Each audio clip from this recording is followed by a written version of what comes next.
قرآن چیخ چیخ کے کہہ رہے ہیں کہ جو نماز نہیں پڑھتا اللہ کے ہاں مسلمان نہیں ہے۔ صحیح مسلم میں یہ حدیث لکھی ہے 246 کہ بندے کے کفر اور ایمان، شرک اور اسلام کے درمیان فرق کی نماز ہے۔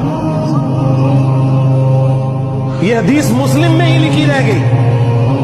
کہ ابن مسعود رضی اللہ تعالیٰ عنہ کہتے ہیں کہ جماعت کے ساتھ نماز پڑھنا یہ سنت خدا ہے، یہ تمہارے نبی کی وہ سنت ہے جو اللہ نے انہیں عطا کی، اگر اسے چھوڑ دو گے تو برباد ہو جاؤ گے۔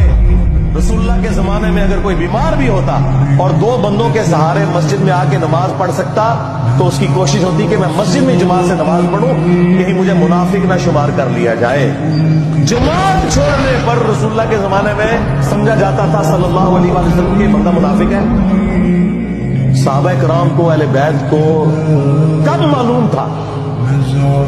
کہ ایسی امت بھی آنے والی ہے